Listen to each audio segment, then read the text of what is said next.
One of them places they don't have to be there if they don't want to be. Get everything rocking and rolling here. Have you got backups like that NASA's got in case of a explosion midair? Hopefully we won't get off the ground. Okay, I think I'm on here, yeah, okay. It is 13 March 2012. We're in Springfield, Missouri. We're interviewing Don and Shirley. Shirley. I did not write this down. Okay, let me write that down. And I'll get this thing rolling and we'll start. Okay, it is 13 March 2012. We're in Springfield, Missouri. We're interviewing Don and Shirley Mullen, M-U-L-L-E-N, of 6971 West Farm Road, number 124, in Springfield, 65802. Interviewing is Tommy Pike and David Winkler, both of Route 66 Association of Missouri. Okay. Don, you want to tell us about the years that you worked there on College Street in the barber shop? And Well, my father was a barber. He built the building in 1948. I was still in middle school or junior high, and we lived behind the shop. And then after our graduation, I went into barber school up in Kansas City, Barber College, and then came back and started in January of 1955, and I retired on my 75th birthday in November 18th in 2011. About 56 years. A lot of haircuts. A lot of haircuts. My dad and I worked together for 9 years. I had some people work with me for a while, and later on, they started changing tax rules and stuff, and so I finally just settled down working by myself for the last good many years. And hairstyles changed too. People going to the barbers. Oh yeah. But the Lord was good. I stayed relatively busy all the way through. I trimmed my hours and days back a little last few years. But I feel very fortunate. Just not long after I retired, I was able to find a young man who was wanting to do the same thing, traditional shop, traditional work, and he's there now and just really enjoying it. He feels like he's in pig heaven, just that's great. excited to death about it. I was able to leave him some work and customers, and he's developing more nice boy. what was the cost of a haircut back when you started? They had just gone up in, I believe, November, before I got there in January, from 75 cents to $1. And the old men were still mad. No, shaving a haircut was 2 bits. Well, a little back. But the ironic part of it was that I had more than one man look at me and say, "Kid, do you believe there's any haircut worth a whole dollar bill?" More than once that commented to me. Well, that was a 33 1/3% price increase, wasn't it? Yeah. When you were cutting hair there on college, was it predominantly people that lived in the area? Or is it predominantly people coming in from farms and community? Did you get any tourists because... Of course, we still had local business and all, and my father had barbered earlier downtown, so he brought business with him, so we had some people from all around town. Then, of course, as you guys know, historians, we started having the old Jewel Theater country show. Yeah, Ozarks Jubilee. Ozark Jubilee, and people came in from everywhere to that thing, and we had the motel facility is still there. It's on the National Register, but it's apartments now. But it was just a motel then, so we had a lot of tourists from there and other areas, and some other motels out west. And of course, it was 66 Highway. It was the original 66 Highway. Business route. And then later became business route. Okay. And so we had lots of tourists. We had trucks and all kinds of stuff. So we had a lot of highway business besides. Any celebrities you can remember? Oh, no, really big-time people. Well, now Hancock, you said. I had our local representative for about 4 terms from the U.S. House. He was a customer before he went to Washington and all the way through Washington. And then afterwards, and then he passed away a while back. Who was that? Hancock. Mel Hancock. Uh-huh. And he was quite a guy in his own way. He was kind of a character, very conservative. And he went up there really thinking he could do a lot of good. And really excited. So quite a few of them start off that way. Yes. Yeah. Mr. Smith goes to Washington. Exactly. That's exactly right. One example, I could tell you a number, but one example he mentioned was he really intended to answer all of his correspondence, if possible, himself. And he said he found out very quickly that a slow day was 200 letters. Mm-hmm. And if you had a real issue going, you could get hundreds. And they didn't have email or anything where you could send out 25. No, but they had form letters. Right. So if you had an issue about, horses or whatever, ecology or something, why there was clubs and organizations and they were getting members to sign a form. And so you had 16,000 for them, 229 against. Mm-hmm. Yeah. What other businesses, I'm not quite familiar where your shop was, what other businesses were around you when you started, and which ones lasted long while you were still there at that site? I've seen a lot of them come and go. Yeah, I would think so. Lots of them come and go. One of the little businesses of consequence that was a egg drying company, Henningson's Egg Drying Company, and they were some of the earliest. That was actually their major lab there, and they had other facilities all around the country, Midwest. But they pioneered in drying, of course, eggs, and then they went in a number of other vegetables. And they got to where they could dry about everything but tomatoes. Tomatoes just wouldn't hold powder. They'd go into powder. And they had a lot of different projects. Even though it was not a big organization, it was there for a good many years. Before them was a company called Gibson's Potato Chips. And if you've been around town a long time, you may remember them. And then they went to get a pound of potato chips for 50 cents. I'm serious. A full pound. A full pound. No air. Oh, okay. They're in the pickle business, and they had some vats, but they never thought about closing the top, and the federal government found a few other items in there besides pickles. Birds and cats. And they had a canning factory right there, too. Next door was a canning company, Warden Canning Company, and you could bring canned goods in. Well, you could bring bushels of green beans or peaches or tomatoes. Or you'd cut the corn off the cob and bring it up there, and they'd can that for you in little cans. Tin cans. Mm-hmm. Yep. And they brought in from all over, a lot of places. Now, you weren't right on the corner, were you? No, I was in the middle of the block, the 2400 block. Yeah. There was businesses up and down a lot of them. You were there when the consumer store burnt. Yes, I have a couple, 3 pictures of that. There was 2 or 3 kids killed in There there. was a lady and 2 girls. They were not, the girls were sisters. And someone, they thought, probably threw a cigarette into the fireworks displays. And that's what changed our rules here in Springfield to no inside fireworks sales inside of stores. Before that, the stores all had big firework counters. And those 3 people ran to a door thinking it was an outside entrance, and it was a bathroom. And that was the end of shooting fireworks in the city of Springfield, Yes, too. yes. How long ago was that?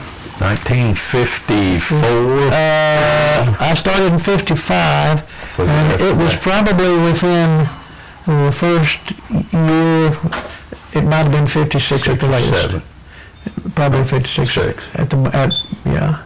So, How many chairs was your barber shop? a little two-chair shop, Two-chair. little neighborhood shop. Is it still 2 chairs? Uh-huh. Were you shoe shining? No, we've never been to shoe shines.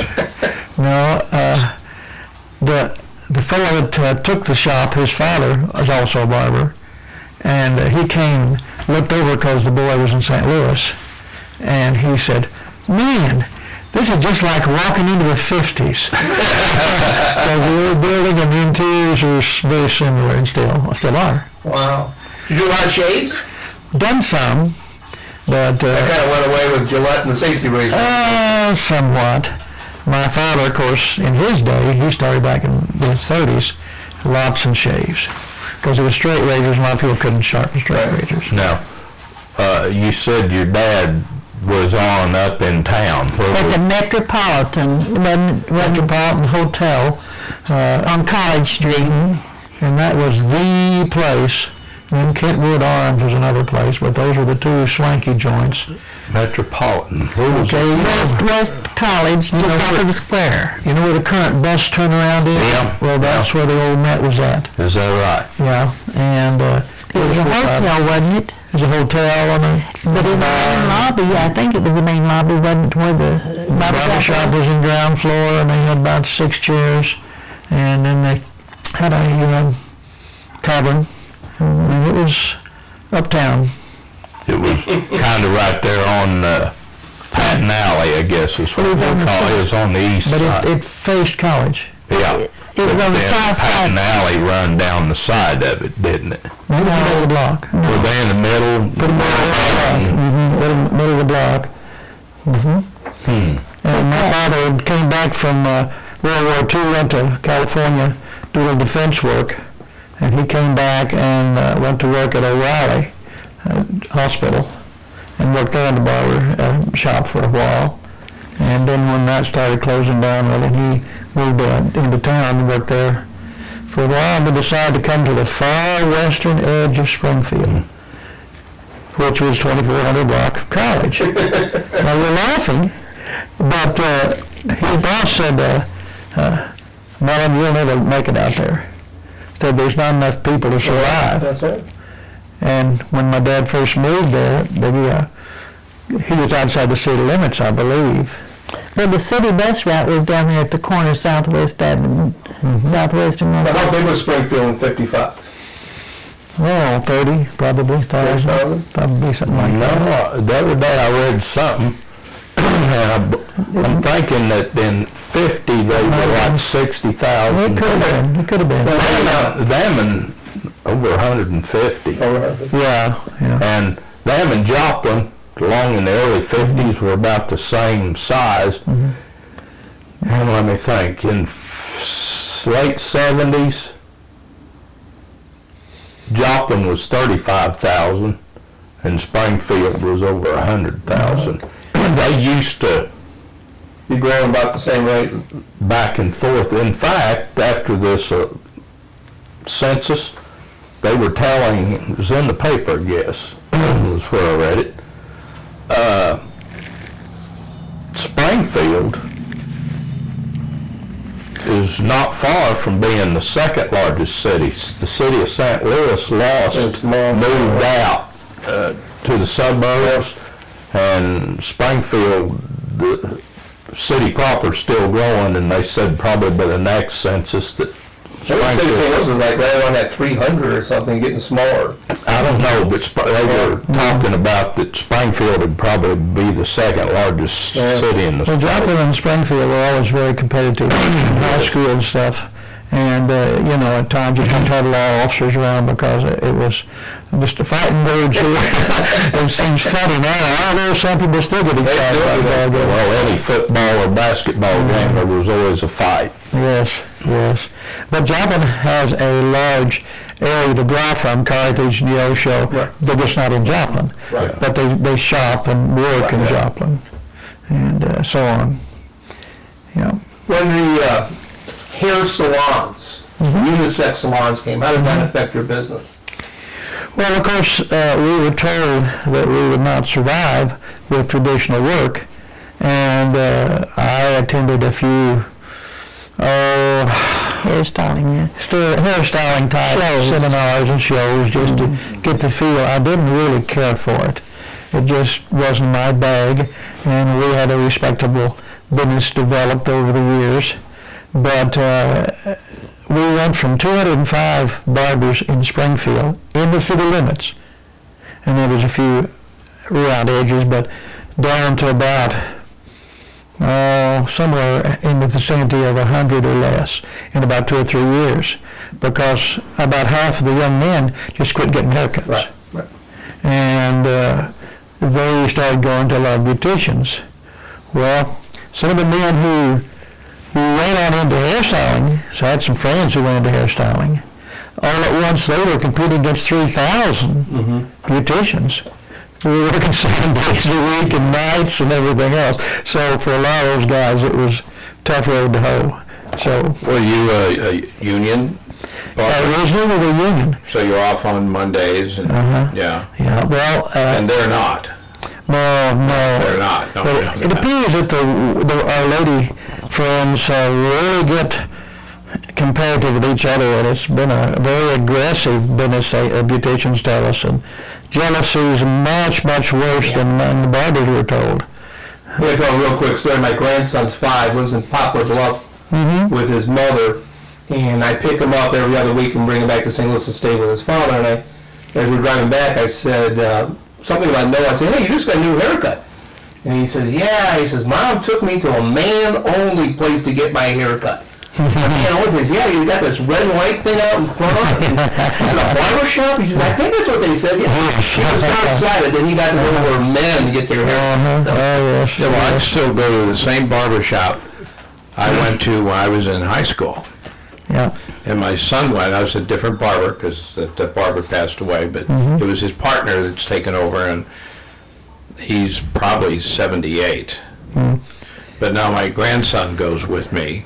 I don't know what we're going to do because it's the last barber shop in the town I live, and everything else is that place. What's happened in our game is the Walmart approach. You know, one stop does it all. And so you go in with 8 or 10 operators, and you set a 2 o'clock appointment on Thursday afternoon, everybody's off, out of school or whatever, and get done 30 minutes, it's over. And nobody has time to wait down on everybody else works nowadays, so they can't go up to the barber shop and sit for half an hour. And it's just... Especially with a small shop like you have. Yes. There obviously is going to be a wait. I mean, you have 2 chairs. So. Well, yes, and I mean, I had build-ups sometimes where guys would wait an hour and a half, and I wasn't that slow, I just was busy. But some of these... They were there knowing that. They didn't... well, some were retired. Yeah, they're sitting around jawing and talking. And I had some people who were still coming to me, a few, it was when I started. Whoa. Not Switching barbers is a traumatic thing. If you get somebody that cuts your hair and you've gone to them for a long time and they know how to cut it like you want it, you're going to go there. And the guy that I went to wasn't as old as I was, but he got cancer and went into remission and he passed away. And I went to 3 or 4, and I got to where I was just pretty scraggly looking because I went to a couple old boys, and one of them, he said, "How you like your haircut?" And I said, "Well, I'll just tell you what, I'd give you what I just paid you again to go to a real barber." I said, "Frame that money, I won't be back." That was the nastiest looking haircut. I wore a cap for 2 months. But sometimes it's what you want to talk about too. Well, that's just it. Right. You've got personalities. You have to sell your personality. If you can do respectable work, that's fine. And some people want extremely critical on their jobs, but your personality is usually more important as long as you don't have nicks and scratches and chunks and Gouges out. Yeah, you know. But And when you're like us, too many gouges, you that's right. forward. A lot of people just like to talk. Oh yes. And the other question is where you go. when you need a haircut? I had a good friend who just passed away last month that we swapped haircuts for years, and he was an ex-barber. And now, with the basic cut that I've got, my son and I swap haircuts because I got my tool, just put the gauge on, and he budges it. So it's simple. I have a confession. My wife has done mine for 40 years. Right. It's just the same way. Right. Once I started going bald, I decided short and bald actually was better than comb over and bald. So I just got rid of it all. Right. And the hours are great. 10 o'clock at night. Oh, I'm leaving town. Can you give me a haircut real quick? So it works out. Oh, yes. The price is good, too. Well, and she did all of our boys. My dad did us for the same kinds of reason. Back in those days, it was a way of saving. He had to work Saturdays. He had to work during the week till 5, 6 o'clock. Right. So or to take him to the barber shop or take us. And he just found that cutting our hair was a better option. He went to the barber. None of us were allowed to try to cut his hair, but it was okay for him to cut our hair. Seniority. That's right. Well, you shouldn't forget my wife because she lived on 66, well, a big part of her life, too. When was that? Out by the Seven Gables. Yeah, I don't know where that is. It's on west. Well, I was going to say for Young's Orchard, and it's gone. So it must have been Orchard, though. Yeah. Seven Gables, as we came out here on Chestnut Street, is, and I told Jerry, go under the train tracks and over 44. Well, Seven Gables was that restaurant on the right before you got to The underpass. Yeah, and I don't think 84 Lumber Company's there. No, it's gone. It's gone too. So it was right there just 4 weeks. That was a restaurant? Yeah, Yes. still is. Yes. Okay. Your family owned that, or? No, I was just trying to locate that for you. We live just west of that, just west of the Seven Gables on the opposite side of the road was the Ritz Club, which was, a dance and nightclub for a long time. And then we live in the house just better west of that. Okay. Just before you go under the underpass. I lived there for several years, and then after my daddy came home from World War II, he bought 5 acres in Hazleton Orchard and built us a sandstone rock house there in the orchard area. Okay. So I live in 2 different places. Where did you guys live when you were married before you moved out here? We live downtown, On Hamilton Street. pretty close to where the stockyards used to be. Now it's a metal recycling. How long you been married? Forever. 54. We're going to get those 2 different answers. 55 years in August. Okay. A real number and then... A real number. Amazing. So you got married about 57. Yes, sir. That's right. In August of 57. That's great. That's great. One young man followed us, one son. And I told him, don't go into haircutting. What are you going to? Well, just this and that. Okay. He's been to hospital the last number of years. St. John's in maintenance. That's a pretty good job. Well, he's reached his limit in it, but he's his own boss at what he does. So There you go. so that's part of it. That's probably a part of it for you, too. Having your own shop, your own chair. If you want to go home early. Well, We're not going to do that. You can't make no money going home. I understand that. you work twice as hard for yourself as you will another man. That's right. That's right. Well, you work all you can today because you don't know if the customer's going to be there tomorrow. What was the name of your shop? It's really unique. Mullen's Barber Shop. You will never guess that What one. is it called now? I think he's going to call it Route 66 barber shop. Okay. I don't think he doesn't have a sign up yet, but I think he's going to work on I it. think that's what the paper said. Yes, Hey, and he was telling me that someone told him he thought that might be the only one still active on the old Route 66 as a barber shop. So he's kind of unique. Write that name if you can, yeah. I was going to ask you, the guy I went to for several years, well, till he retired, was there on Market and College Street. Sam Metlock. Yeah, and he lived catty-cornered from my folks. my father and he and his wife, my mom and dad and he and his wife were the best of friends. They vacationed together. Is that right? They'd worked together. Both of them came from Raleigh Hospital, and they went to the Met and worked there, and then Sam stayed pretty well downtown. And then, when your dad left him and went out there, what was the barber's Mr. Medlock never cut my hair. It was the guy that worked with him, and he lived on, wasn't Walnut Street. But I was trying to think, after I talked to you, I was trying to think, what was that guy's name? And they had a son, and he wasn't right. Oh, I know. They lived just off of Broadway. off He lived on Broadway. off of West Walnut. Yes. I know who you're talking about the name, sure. So, And then Dwight Steele. yes. Dwight Steele and my dad grew up together.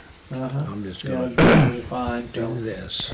He was over there forever. That's on. Commercial and national. He was on the south side, and then when they built that shopping center, he moved to the north side. Where was that barber shop on Market Street, just off of College? No, it was right on the corner of College and Market. Yes. The police station was Police station behind it. It's a just south of it. little Don't corner. remember Yeah, that. the door was at an angle. At an across angle, the you walked corner. in. Yeah. So did you read the paper every morning so you could be prepared to have these conversations all day long? Well, to be honest with you, I struggle with that because I'm a world and national news fan, Okay. and I read in depth on that stuff. But I'd catch the headlines in the morning so I wouldn't be too totally ignorant when these guys would come in. Want to talk about the ball game or the party or something? Yeah. I'd kind of hit the headlines and stuff there, but I wasn't. The boy that's replaced me is a fanatic sports fan, Okay. and he can carry that well. Just a young man. No politics. I didn't say that. World and national. You would have a fight? Now, did you have a TV in there? I didn't, but the new boy does.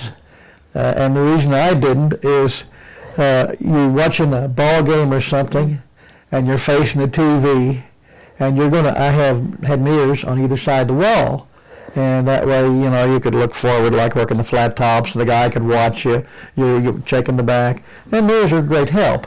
Yeah. So you're going to turn the gentleman You don't to have to catch the spin him side, around. and he'll break his neck still trying to watch that ball. Do you have radio on or? Oh, not usually. Okay. I was a motor mouth. I talked. He liked to talk. Yeah, when I said I was hunting the barber, I went and won, and there was 1, 2, 3, 4, 5 barbers in it, and they had 4 TVs on that wall and one on this wall, and every chair had a TV. That was Most of confusing. them wasn't on the same channel either. I like the cartoon I seen where they had 4 or 5 chairs, and over one it hung sports, the next one was fishing. No, politically, I just like to give a hard time. Sure. On both sides of the argument. Well, there are still people who are still pretty, how should I say, committed. Right. So you need to keep it light. Yeah, there is both sides. That's it. Or ought to be committed. Well, that's a good thought. Do you ever have any women? I never did try to work with women. I don't know if they would come in. Oh, I had a number of Some of the haircuts and stuff. Oh, I've trimmed a few bangs on little girls and stuff just to be nice, but I never tried to work with women. I enjoyed. That's why you lasted 55 years. Maybe so. But I enjoyed. But I enjoyed working with the men and tried to kind of keep up with those styles. And Do you ever have any conflict with mothers bringing in their little boys? I think I hit a spot. Oh, my father, thankfully, working with him for a while, was able to help me through some of those issues so I could handle it before I was on my own. Because this new boy, it's got it, every once in a while he's calling me up. You know what I had today? Well, what are you supposed to do? You so and so and so and so and so. Doesn't have any. His father has helped him some, but his father's out of town, so. But Dad was right with me, and some of those issues sometimes you run into really sticky situations. And when the line here, Give me an example. I mean, one that you're comfortable with. Well, the more tricky issues was when we started having the long hair. And hairstyling showed up later. A lot of men started working, for that approach to handle the longer hair. Well, some of the kids wanted long hair. And Mom and Dad were still committed to short hair. And it was really... left home because of that. Oh, my. Left the country because of that. I've had them literally fighting between kids and parents, a grandpa or a dad, who dragging them in the door and screaming and hollering. And, if there had been a police car had gone by, they'd probably stop to see if there was some sort of abuse situation going. And then, of course, little kids sometimes get scared and cry and stuff, or you're strange, but that's not a big deal. That's just part of it. Yeah, but if those are the ones that you have to, used to, I haven't seen anybody do this, set the board up there so you could set them up high enough to work on them. I could understand that, but... Well, the big boys, that's another story. And you just got to... When they get up about 10 on up, you just got to comment, hey, if they determine not to get it, there's not too much that you and I can do. At that size, they're a pretty good fighter. So, and believe me, some of them are fighters. But I just showed the new boy the other day a little, what would you call it, kind of a head grip on little guys. Yeah, he'd never seen it. Never seen it. Didn't I said, now this is the last extreme issue, and you only do it when you definitely have a parent that we're going to get this kid's haircut while you're here. And you don't hurt the kid. It's just a way that the adult holds the little boy down on the board, and then you hold his head in your arms and work around the edge. What do you do when somebody got their haircut and were not happy with what they got? Even though it's what they asked for, but it's not what they want to argue about. This isn't what I asked for, this isn't it. How did you handle that? If you don't know the person, then you're a little bit slow to make radical adjustments, and you try to talk to them before you start. Make sure that you know what you're trying to do. Yeah. Do you understand what's going to happen? I've had a few like, I didn't know it was going to look like that. Cutting your hair, what do you think it's going to look like that? Somebody goes radical from a longer hair to a crew cut or something. That's pretty dramatic. Yes.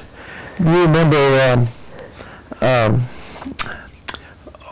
what's the boy that was in a nursing home with you that played steel guitar so well when you was in the nursing home? Speedy Hallworth. Yeah. Oh, yes. Speedy Hallworth was with the Ozark Juvenile musical family. Year or so. Anyway, he had a little boy, and they used to live out there close to us, and the boy was about 10 years old. He was Down syndrome.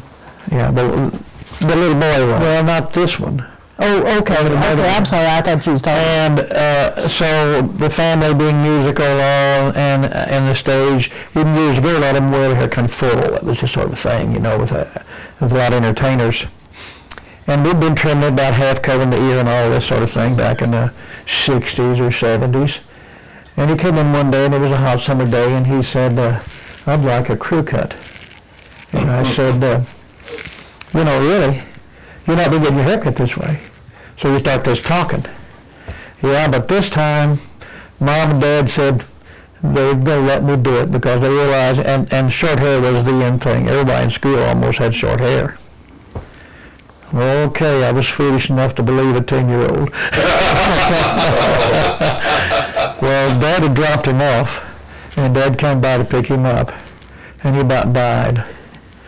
Thankfully, the boy said, Daddy, this is exactly what I want, and he done what I told him to do. See you on that. Somebody sent a note. That's right. You could have been in serious trouble, couldn't you? Nowadays. But, I don't remember that. But people weren't so happy and all in those days. No, I remember that fire down there at Consumers really well. I hadn't been working very long, and then all at once here's this massive fire a block away, and the people were killed, and everything was blocked off. I mean, that was big news. And oh, yeah. My. I think one thing that you forgot to mention is your daddy built that barber shop in 1948 for how many dollars? $200's what you told me. Yeah, $250. That was labor and materials on the outside walls and the roof. Your cabinets and the electrical and plumbing and all that was extra.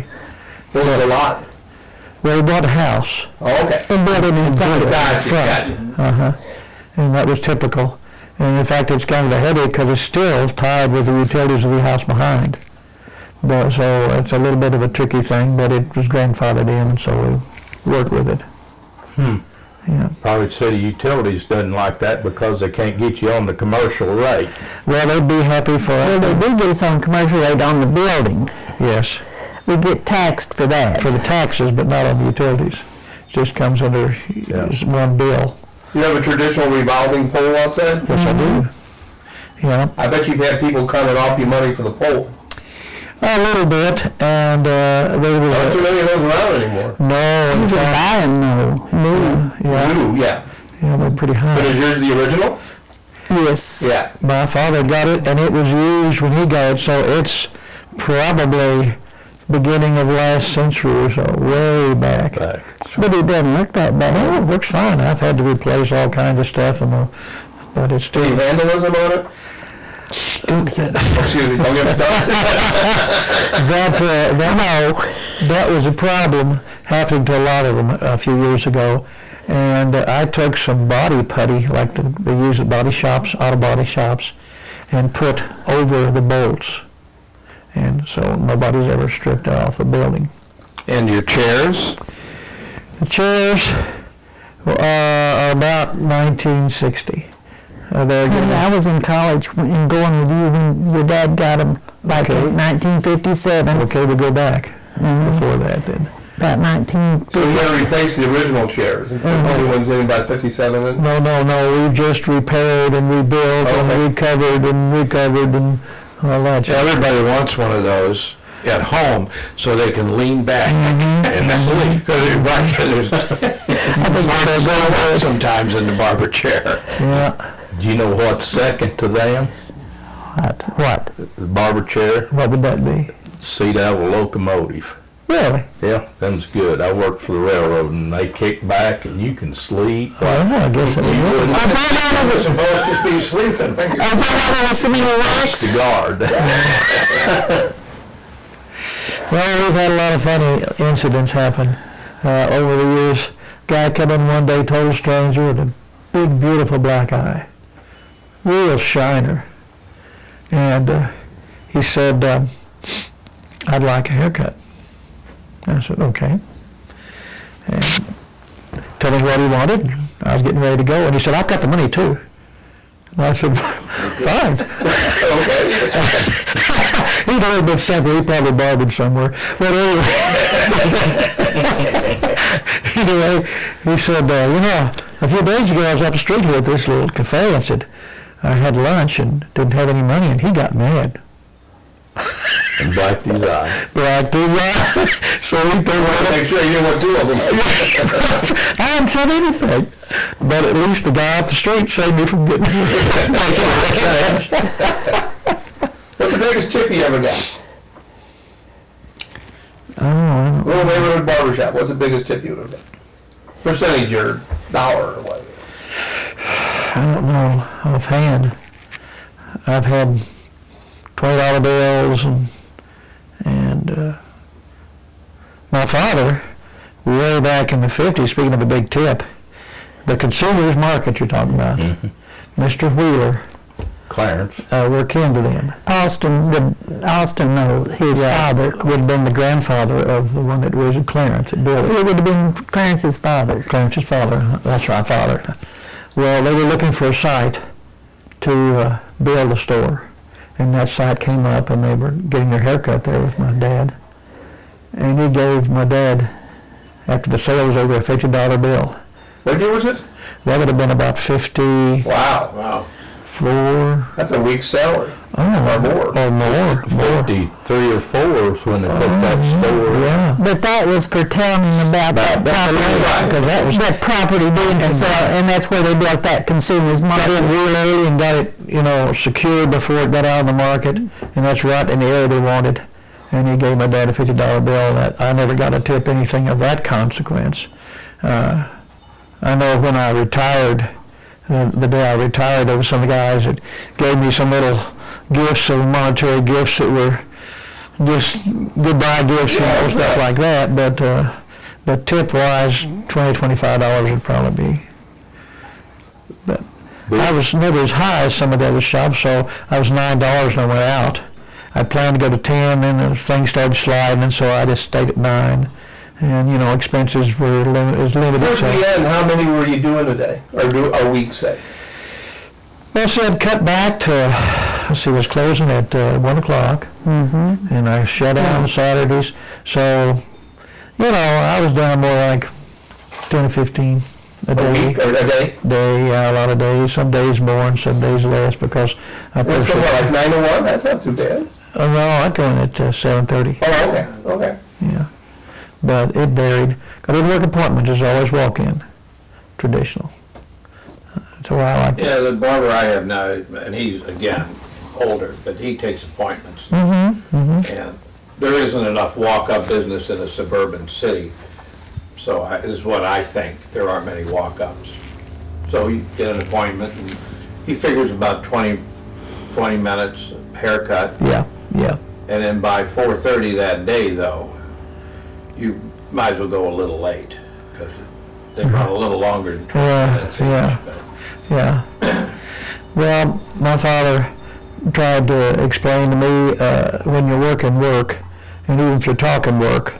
Don't get around front and talking all. You can lose 5 minutes. Get around. I don't know how you thought about the ball game, but did you notice what that? Well, instead of talking and cutting, and in the more recent years, people are in a hurry. And How long did you and your father work together? 9 years. 9 years. Yeah. What's right there just west of, I can't think of what street it is, well, the Consumers and all on that street. And City Drive? The little gray rock houses, and there's a street goes back towards Studi, and they're just like little bitty houses that's built on that street heading into Studi right there off College Street. They're cabins. Yeah, that's what they look like. Now, was that a motel? It was a motel. Originally, that was There's a motel, and then on up there by the Dairy Queen, there's a motel. There's 2 or 3 there. Well, that Shamrock's still there. That's. But those, there was no, there's no building there. It looks like would have been the office to me. The one in the front was the office. And, I wondered if that was, because they're all built alike, and they all go back, and I believe it's clear to the street that runs east and west in front of Studi. No, I think that was, in fact, I know they were all motels. Yeah, they're all apartments now. And then the people, there was, on the north side, on down there was, a restaurant or soda shop. It was the people that owned the Little Shepherd over there by Central High School on Benton Street. They started there, and then they bought the Little Shepherd. Dick Fowler. Is that who it was? I think that's the one you're talking about, huh? He was In fact, I think he worked at Camel 66 or something, and she run the restaurant or something, if I remember right. Oh, no, that was somebody else. Yeah, there's one up there by College Street Church. Yeah. No, Shirley, she attended the little school out there on Chestnut Street. Now it's Chestnut Hall. That was a famous place for a long time. That was Nichols' school, wasn't it? Yes. And that was Nichols Junction, too. Or where was that back north of the school was Nichols Junction. Okay, that area just north of the school was Nichols Junction. I guess that's Springfield now, isn't it? It's still Nichols Junction. Yeah, the old town still call it Nichols Junction. That was actually for the railroad. It was Nichols Junction. Right, because there was 2 railroad tracks, and one went to Bodark and one went to Republic. But there was a general grocery store downtown on Main Street. I just teased about that. But there was a store there. Yeah. Nichols Junction. Yeah. Well, you was talking about the city limits. There wasn't any city limits. I'm just. No, not Nichols Junction, Springfield city limits. I've got a map, and it's not too far back. Well, originally it was on Northwest and Southwest Avenue, I think, because that's where the city bus came back in the early 50s. Yeah, And then later they, kept oozing it out. moved it. Well, this one shows Sunshine and Scenic, and Kearney Street, and then it wasn't, I can't remember if it was Glenstone or it was 2 or 3 blocks east of Glenstone, but that was it. Well, answer me a question. I have a picture on St. Louis west of Glenstone, and it's facing east, and it shows Business, US 66, and Business 60. And the best I can figure out, and there's nothing in this picture, it shows the gas station that was the standard station on the southeast corner, but it shows what I'm wanting to know. I'll get to 60 highway come in through Galloway and up there to the National Cemetery, and came up to Sunshine, and 60 went west on Sunshine, and then 60 business route come in Glenstone to St. Louis, and 66 come in to Kearney and Glenstone, and the business route went south on Glenstone, and there at St. Louis, they went right west out through the square and out College Street, and then 60 swung to down that crazy corner. It used to be there was Scenic, where it went around and went, and they've kind of straightened it up. And 66 went around, made that same little swing, and it went around where the roofing company was there, and went west past Reds. That's right. Do you remember 60 going down through there?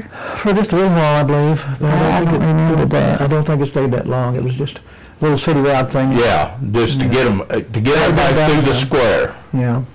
No, see, like I say, I was there long enough just to watch the city limits move from Nettleton to West, which is just down the first corner west of where our shop was. And they went to Scenic, and then they went to Bypass, and then they went to Northsea. They went to Scenic and then Golden and the Bypass, and now on out here close to the railroad track.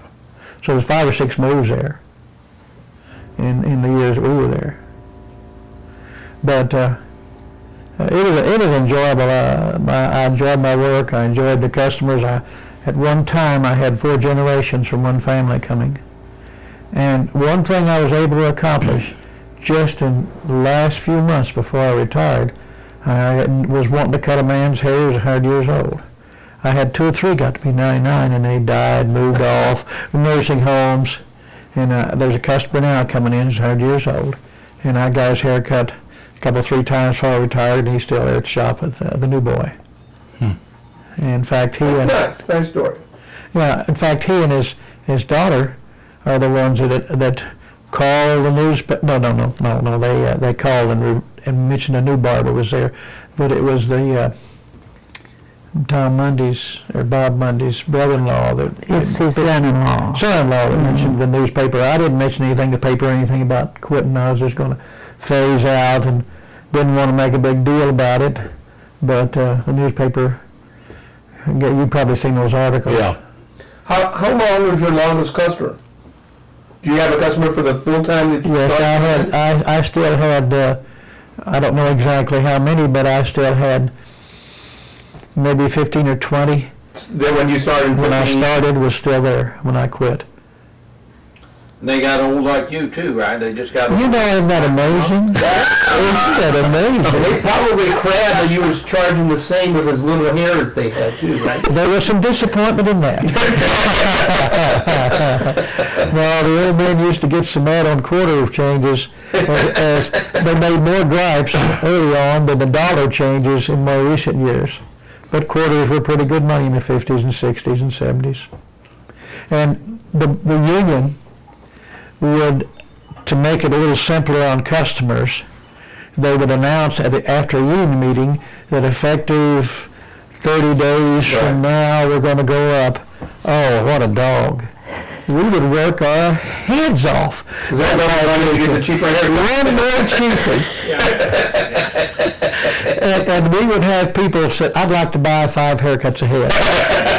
That's the truth. No, we didn't sell them that way. The forever haircut. You got it. Like the forever stuff. Yes. Like I told you, my dad grew up with Dwight Steele, and I remember going in there one time when I was a kid, and there was an old boy come in, and I think they'd gone up, and the old boy said, I can't understand this. He said, used to, and I had a full head of hair. Yes. Haircuts was I think I've heard that. quarter or 50 cents, and sat down on a buck or something, buck and a quarter, and he said, I don't have hardly any hair.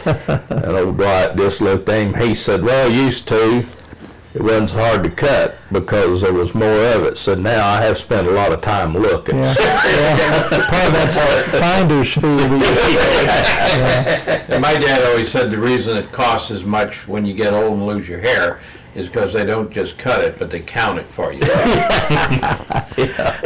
Now you get to know a lot of these people over the years and their families. And as far as really important people, I probably enjoyed Mel Hancock, the congressman, because we were able to talk personally before we went in, and he would share things with me that just, well, if you're not on the inside, and if you folks have been in political realm, then you understand these things, but for those of us who wasn't, just blew your mind. And it was just normal procedures in Jeff City, Washington, D.C. One of the examples I've never forgotten, he told me early on, was you got a major issue on, say, money for Israel, well, that's controversial because of people's attitudes. Well, it comes up in Congress and there'll be a vote to give money to Israel. And then it'll come up under another bill and there'll be a vote. And they'll have a minimum of 2 votes. And if you've got a district that's pretty touchy, you vote both ways.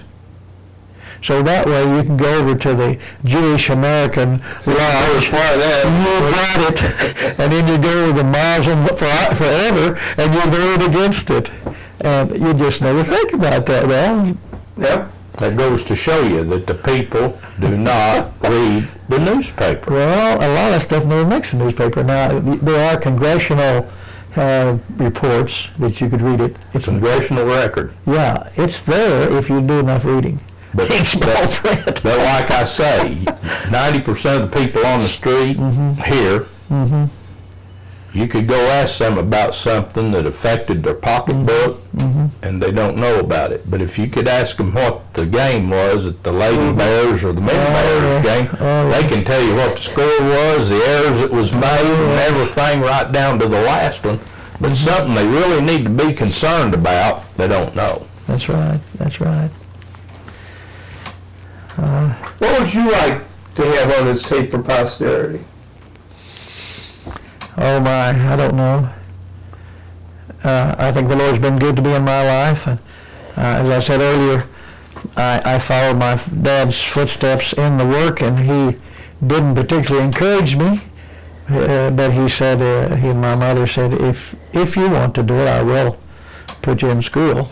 So I spent all those years not hating to go to work. And that's a gift. He loved his work. He never complained not once about having to go to work. Yeah. And that's a gift that many people don't have. Well, I've seen reports where 85% of people anywhere from hate it to tolerate it. And so I think that I've been a very fortunate person to have enjoyed it that much. And this transition, just a few months, I'm just now starting to settle down to where I was a lost duck for a while. Have you been back here? Oh yeah, not to work, because I want the boy to have his business and have it free. But we've been in and out. And, yeah. Oh yeah, it's not off limits. Well, I always said I enjoyed the last day I worked, and I enjoyed the first day I didn't.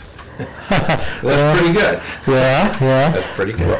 Everybody asked me, he said, well, when you were something about retiring, I said, well, I'll explain this to you. The first day I ever worked, I was 15.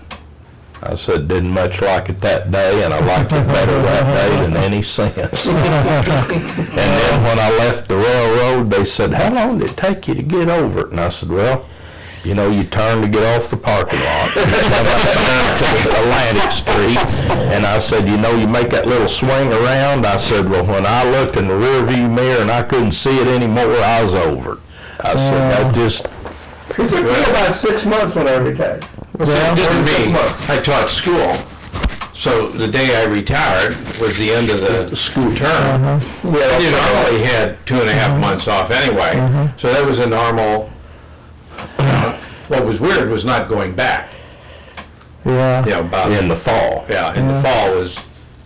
Well, I my, could sleep late this morning. my very last day, the word had got out about 2 weeks that I was going to be, quitting.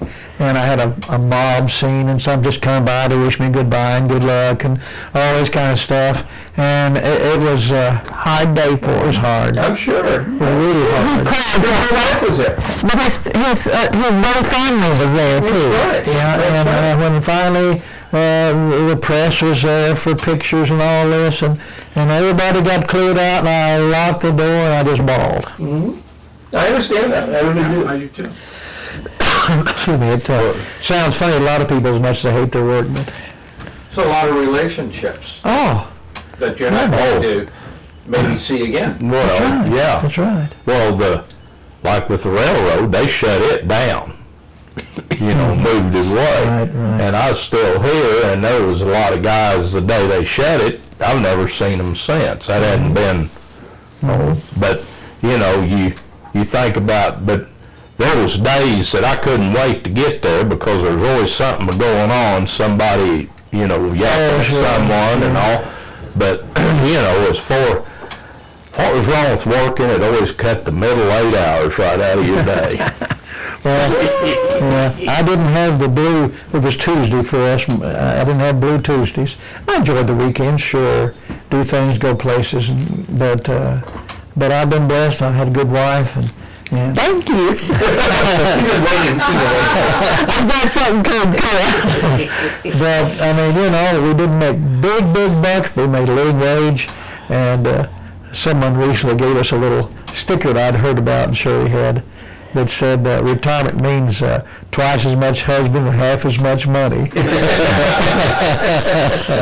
Well, and you did provide a service other than the haircut, because that was a place that people went. They didn't want to go to a minister, or they didn't want to go to a doctor, or they didn't want to argue with somebody. They would go and maybe sound off, or just relax a little bit and share something, and you were listening. Oh yeah. And that's what they wanted. Well, and now probably if you were there, maybe not, but probably some of the younger ones come in and they sit there and they're messing with their cell phone and stuff. Yes. And I used to talk about people come in and wait, and I remember you go to the barber shop and there'd be 2 or 3 or 4 or how many ever chairs, and you went in there and you sat down and you waited, and if you had a barber you liked, you might have to Wait a while.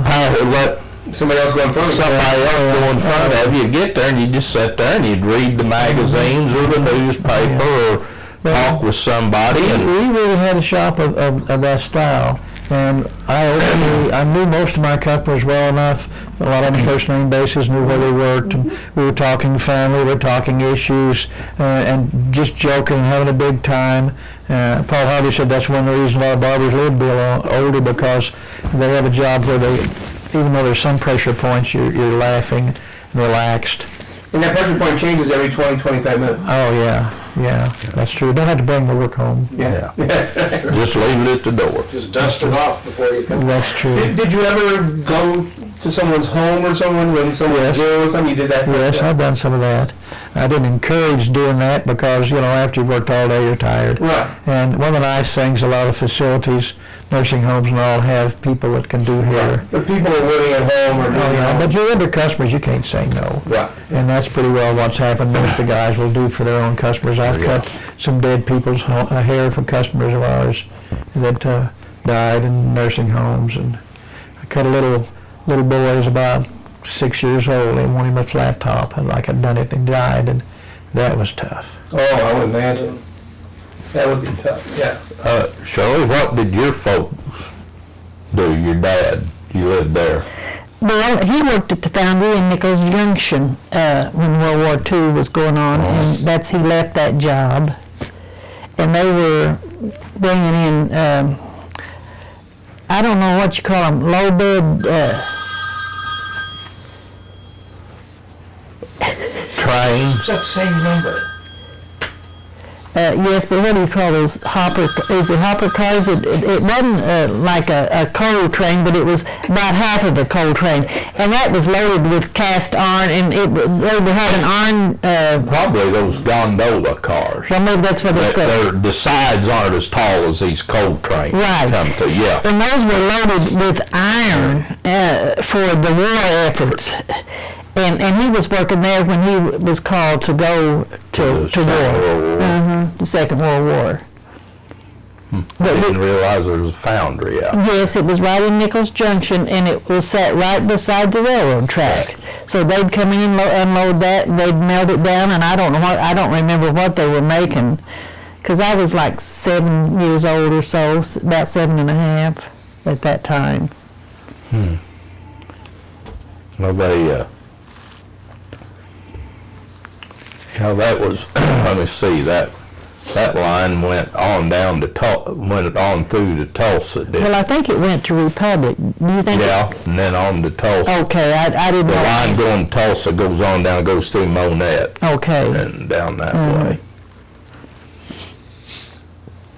And then the one here takes off and heads up to Fort Scott. And it goes to Bodark, I think, doesn't it? Yeah. Yeah.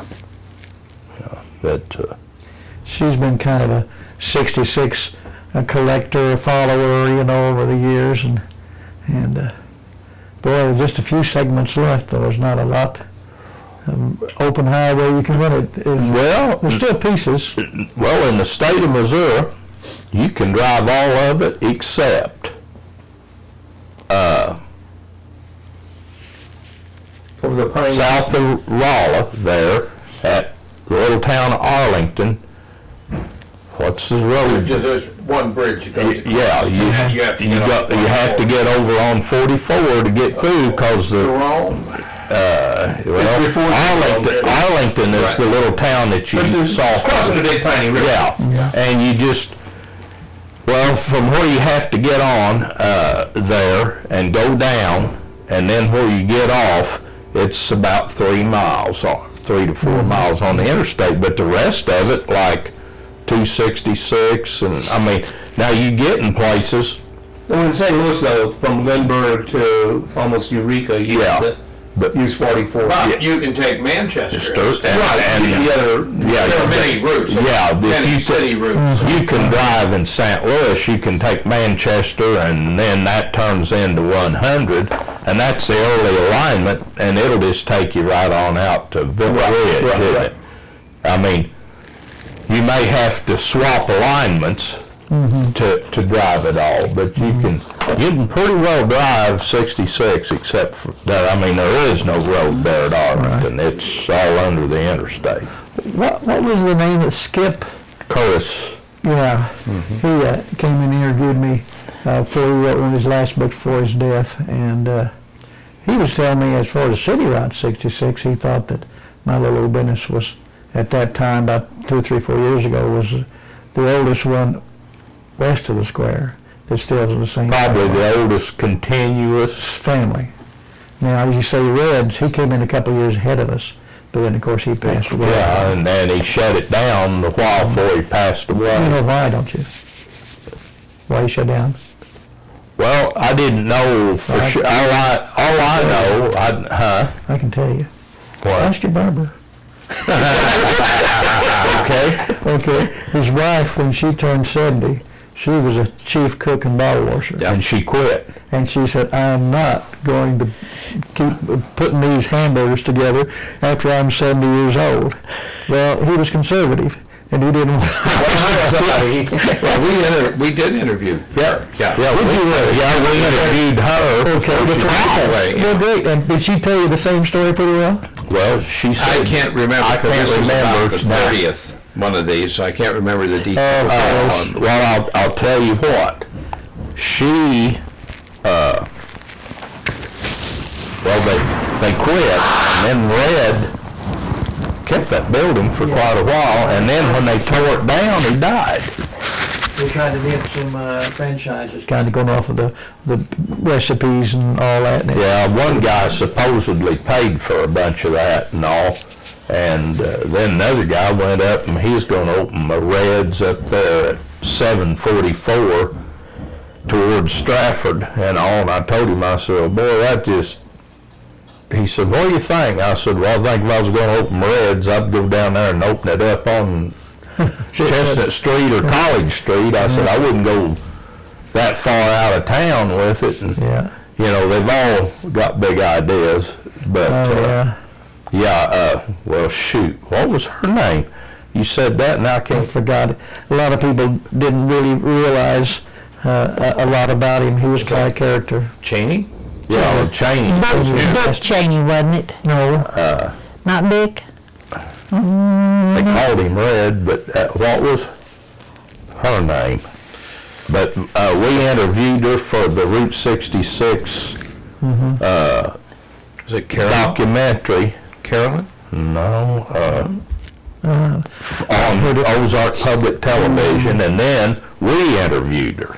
And she lived, they moved her in out there, Julia. Julia. They moved her in, their name was Hickman, this girl. She was Worked for rented, yeah. Yeah, she worked for him, and the guy she was married to, they got acquainted because he started out washing dishes there. And then he quit and went doing something else, and she worked for him for years, and they didn't have any kids, and they moved, after Red died, they moved Julia in out there with them, and they lived out there in the edge of Southern Hills. I think she ended up dying in Illinois, I believe, later. Yeah. Did you pose for that little figure? This little figure here. Grandkid, one of my step-grandkids gave me that before I retired. That's But, well, another thing, where the bypass come up from Kearney Street across there, and when it got there to 066, It's dead end. yeah, there wasn't even a road or nothing. Absolutely, there was a fence there. Okay, I was trying to think the other day, well, before they cut the bypass clear on through to Sunshine or whatever they call that out there, I thought, well, it seemed to me like you just come up there and stopped. It wasn't a four-way stop or anything. And then they cut the 2-lane through there, and then they made it 4-lane clear over to Sunshine. That actually is not 60 Highway there anymore.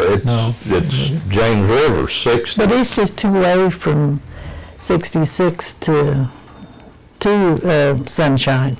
Isn't it just 2 lane? No, it's 4-lane now. Oh yeah, that's right. There's 2 lanes going that way and 2 lanes coming this way. Well, speaking about junctions, you cross where the little barber shop was, and you come down and connect with downtown Chestnut Street.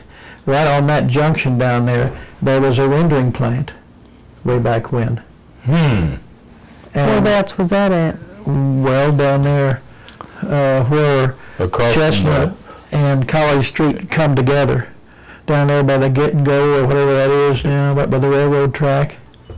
You mean where the gas station is? The big gas station. There was a rendering plant. And I know I've heard my dad, that was before I got here, but that was a big deal.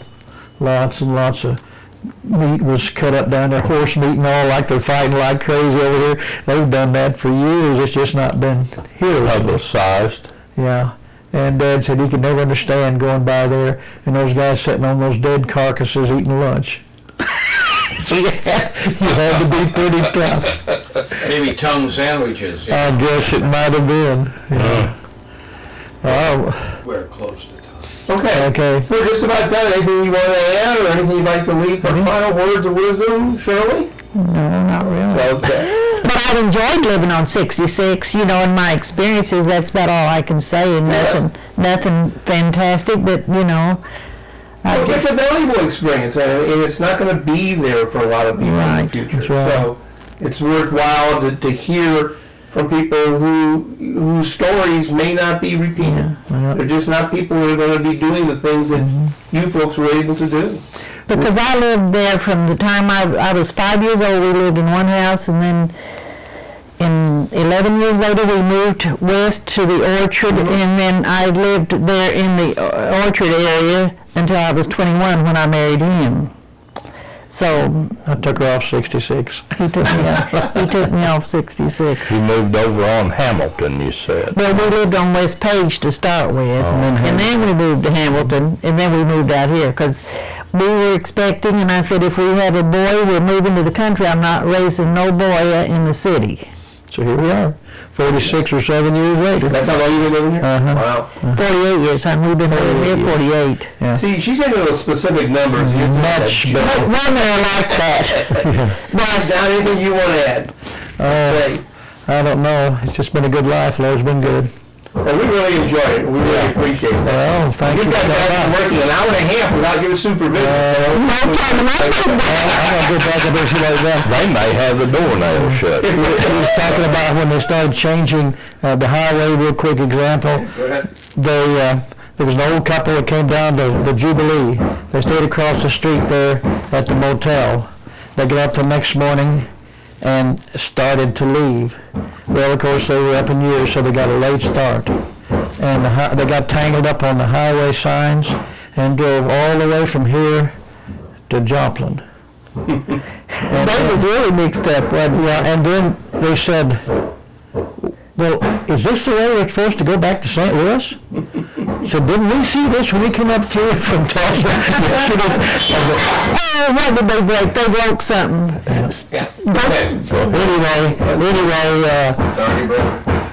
Anyway, they was able to turn around and get back and stay in the same motel that night. So if one day he's mad to 60 miles. Side trip out at. Yeah. You want to unplug your thing so that you can go check.